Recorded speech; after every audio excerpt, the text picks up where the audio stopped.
अगर हम रीसेल में घर खरीद रहे हैं और अगर रीसेल में चूंकि कई बार जो होता है हमें पता तो सामने देख के कुछ कुछ चीज़ें लग जाती है, लेकिन रीसेल में थोड़ी सी दिक्कत ये आती है कि मान लीजिए किसी का घर जो है 10 साल पुराना है, तो जब उसको वो घर देखने को मिलता है तो जो सेलर होता है वो सब कुछ अच्छे से पेंट वगैरह करा के अच्छे से आपको दे देगा। तो ऐसे में कितना ज़रूरी हो जाता है कि हम ये ऑडिट जो है वो करवाएं, और कितना खर्चा आएगा रीसेल घर में हमें ऑडिट कराने में? मैम, अगर आप स्ट्रक्चरल ऑडिट करते हैं तो उसमें डेफिनेटली फ्यू लैक्स का एक्सपेंस आएगा। ठीक है। हाँ, तो उसमें लैक्स में आएगा। लेकिन अगर आप फिनिशिंग ऑडिट करते हैं, क्योंकि फिनिशिंग ऑडिट में भी कई सारी चीज़ें, जैसे मान लीजिए उन्होंने डैम्पनेस को छुपा दिया, ऊपर से पेंट कर दिया, लेकिन हमारे फिनिशिंग ऑडिट में जब हम थर्मोग्राफिक इंफ्रारेड कैमरास कैच करते हैं तो वो टेम्परेचर को कैच कर लेता है, तो वो जो डैम्पनेस छुपाई भी होती है वो पता चल जाती है। तो आपको पता चल जाएगा कहीं ना कहीं पाइपलाइन में या ड्रेनेज में लीकेज है। ओके।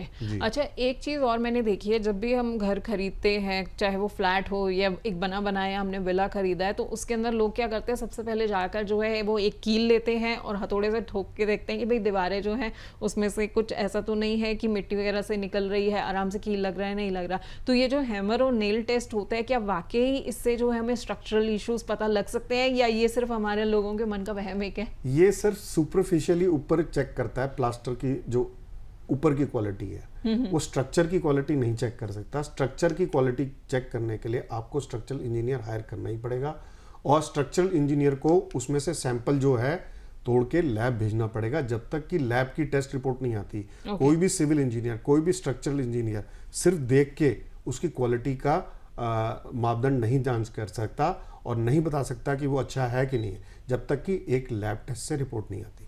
ठीक है। तो नेल और हैमर टेस्ट हम में से बहुत से लोग जो हैं वो अक्सर करते हैं जब भी वो एक घर खरीदने जाते हैं। तो जैसा कि जयंत जी ने बताया है कि इससे जो है आपको ऊपर की चीज़ थोड़ी बहुत शायद पता लग जाएगा कि अच्छा यहाँ पर पेंट जो है किस तरीके से हुआ है, किस तरीके से जो है अंदर सीमेंट वगैरह लगा है। लेकिन अगर स्ट्रक्चर आपको देखना है कि वाकई कितना मजबूत है या नहीं है, तो आपको एक अच्छे से ऑडिट करवाना पड़ेगा, चूँकि जैसा कि जयंत जी ने बताया कि वो सारी चीज़ें जो हैं वो एक बार लैब में चेक होने के लिए जाएंगी, उसके बाद ही आपको बाकी की चीज़ें जो है वो पता लग जाएंगी। अच्छा जयंत जी, वॉल की थिकनेस जो है वो सिर्फ डॉक्यूमेंट्स में कंफर्म करना ज़रूरी होता है, क्योंकि बिल्डर्स हमें लिख के दे देते हैं कि मेरी दीवारों की, कमरों की दीवारों की थिकनेस मैंने इतनी है, या इसका भी हमें ऑडिट करवाना चाहिए?